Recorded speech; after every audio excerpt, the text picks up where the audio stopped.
Lecture 13 का B part. अब हम वही 11.13 को ही प्रोसीड कर रहे हैं, लेकिन अब इसमें एक वेरिएबल ये इंक्लूड कर रहे हैं। कौन सा?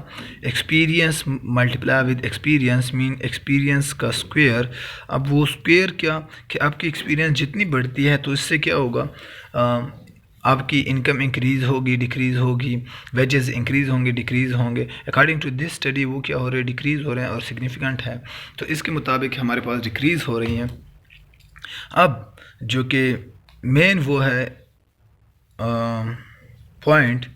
मेन पॉइंट ये है कि हमारे पास जो हम ये देखना चाहते हैं कि अब हमने ये वेरिएबल इंक्लूड किया, ये इम्पॉर्टेंट है या नहीं है। अब अगर सिग्निफिकेंट है और हमारे पास इसका जो कोएफिशिएंट है वो भी नेगेटिव आया हुआ है, चाहे पॉजिटिव आया है नेगेटिव आया है, लेकिन हाईली सिग्निफिकेंट है और इट्स मीन कि हमारे पास क्या है, ये मॉडल में इंक्लूड है। तो अब अदर वो कौन सा कि ये मॉडल 13.6 या जो हमने प्रीवियस इसको 13.4 को कंपेयर करना 13.4 को। अब कंपैरिजन के लिए अगर याद हो, हमने क्राइटेरिया सिलेक्शन क्राइटेरिया पढ़ा था।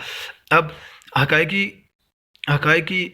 क्राइटेरिया हमारे पास इधर 1.308 है, लाइक 1.3, ये हमारे पास 1.30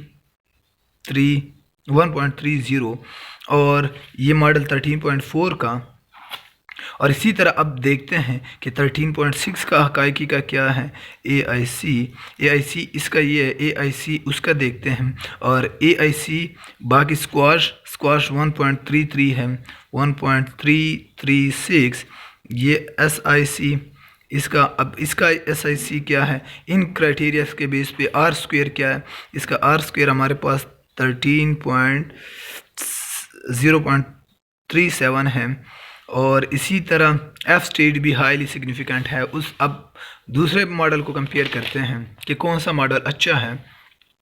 अब हियर हकायकी की वैल्यू क्या है हमारे पास, 3.6 में 1.27 इससे कम है। इसी तरह अगर हम स्क्वाश देखते हैं तो स्क्वाश क्राइटेरिया के मुताबिक 1.30 और इधर 636 है तो 0। अब इसका क्या मतलब कि स्क्वाश क्राइटेरिया के मुताबिक, हकायकी क्राइटेरिया के मुताबिक हमारे पास 3.6 बेटर मॉडल है किस चीज़ से, 3.4 से। तो इसके मुताबिक हमें ये बताता है और स्टेटिस्टिकली सिग्निफिकेंट है। बाकी एफ स्टेट की भी वैल्यू हाई वैल्यू है। हम इस चीज़ और आर स्क्वायर की वैल्यू हेयर किया हमारे पास 0.39, तो इसके मुताबिक ये भी इन क्राइटेरिया के मुताबिक क्या है, 13.6 अच्छा मॉडल है। लेकिन इशू एक और हमारे पास आती है। अब क्रॉस सेक्शनल डेटा में हमारे पास इशू किस चीज़ की ज़्यादातर होती है, वो इशू होती है हेट्रोस्कीडासिटी। अब हेट्रोस्कीडासिटी का इशू अगर हो और हमारे पास ये मॉडल तो कह रहा है कि ये बहुत अच्छा है, बाकी हम अब अगर हेट्रो का इशू हो देन क्या, फिर ये मॉडल को हम प्रेफर नहीं कर सकते। लेकिन विदाउट उसकी चेकिंग की तो हमारे पास 13.6 बेहतर है किस चीज़ से, 13.4 से। अब अगर हम इसी को फर्दर कंटिन्यू करते हैं क्रॉस सेक्शनल डेटा के लिए, हम हेट्रोस्कीडासिटी का टेस्ट देखते हैं। तो अब हम क्या करते हैं, जो लीस्ट स्क्वायर मेथड उसमें हम किस चीज़ को ऑब्जर्वेशन में वाइट को इंक्लूड करते हैं, वाइट हेट्रोस्कीडासिटी, तो हम उसको इंक्लूड करते हैं। उससे हम क्या चेक करते हैं, हेट्रो का इशू हम इधर चेक करते हैं। लेकिन इससे हमारे पास क्या, जो स्टैंडर्ड एरर है उसकी वैल्यू डिस्टर्ब होगी, लेकिन हमारे पास जो प्रोबेबिलिटी है वो डिस्टर्ब नहीं हुई। तो हमारे पास जो चेंज आया सिर्फ किस चीज़ में आया, एस्टिमेटेड स्टैंडर्ड एरर में आया।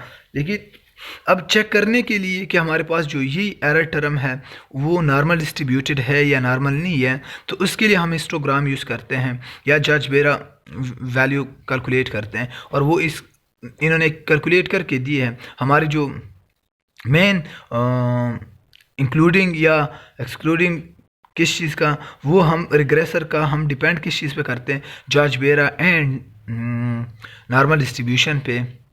और वो हम exam on the basis of this अब हम एरर टर्म नॉर्मल डिस्ट्रीब्यूटेड है या नहीं है। अब हमारे पास जब जॉर्ज बेरा की वैल्यू क्या होती है, हाई होती है, और पी की वैल्यू क्या होती है, ज़ीरो होती है, इट्स मीन कि हमारे पास क्या ज़ीरो या मीन के सिग्निफिकेंट हो, तो हमारे पास क्या है, ये नॉर्मल डिस्ट्रीब्यूटेड है, वो वेरिएबल नॉर्मल डिस्ट्रीब्यूटेड है, और स्क्यूनेस का जो क्राइटेरिया है वो 0 और 3 के दरमियान हो, तो ये क्या।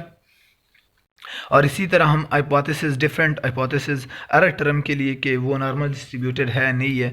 इसी तरह हम फिर हेट्रो के लिए अपने टेस्ट कर सकते हैं। इन्होंने एक का एग्जांपल दिया हुआ है, लेकिन हेट्रो को खुद चेक करने के लिए हम टेस्ट अप्लाई करें तो वो हमने किए हुए हैं, उनको चेक करना। बाकी इसी तरह जो हमारे पास रेजिडुअल है, वो हम एस्टिमेटेड जो वेजेस है उसी के थ्रू हम क्या करते हैं, रिग्रेस करें, और उससे हम जो ग्राफ है, हमारे पास जो ग्राफ है वो ड्रा करें। देन हमारे पास क्या होगा, जो ज़्यादातर एरर टर्म का है वो मीन क्या होगा, वो 0 के बराबर होगा, ज़्यादातर लाई इसी के दरमियान होगी। लेकिन अब इस 0 के मीन 0 हो, अब 0 से जितने ज़्यादा डाइवर्ट करते हैं लाइक दिस, ये अब हमारे पास आउटलायर हो सकता है। इन्होंने जिक्र किया हुआ है कि आउटलायर सैम्पल साइज़ डिपेंड करता है। सैम्पल साइज़ हमारे पास लार्ज है, इसका क्या, ये रीज़नेबल लार्ज सैम्पल साइज़ है। आउटलायर क्या है, आउटलायर इसमें पॉसिबल है इसी 3.6 रिग्रेशन में, और ये हमारे पास नॉर्मल डिस्ट्रीब्यूटेड है, और इसी को जिक्र किया हुआ है। तो हमारे पास मेन क्या, इन पॉइंट्स को इन्होंने डिस्कस किया, और स्क्यूनेस, कर्टोसिस, ये डिफरेंट वैल्यूज़ इन्होंने डिस्कस की, मैक्सिमा, मिनिमा। अब ये जो ज़्यादातर हैं इसमें हम फिर स्टैटिस्टिकल जो आइडियाज़ हैं उसको भी हम फिर डिस्कस कर सकते हैं, लेकिन वो स्टैटिस्टिक में ज़्यादा हमने क्या करना है उसको, हमारे पास रिज़ल्ट कहाँ स्टैटिस्टिक से ज़्यादा मिल सकता है, और जो सिग्निफिकेंस लेवल है या वो हमारे पास स्टैटिस्टिक में ज़्यादा मिल सकता है। लेकिन इनको जो बुक में बेसिक आइडिया दिया गया है उसको डिस्कस करना, इसको रीड करना। इसके बाद जो नेक्स्ट टॉपिक है वो इंशाल्लाह हम नेक्स्ट लेक्चर में ही पढ़ेंगे।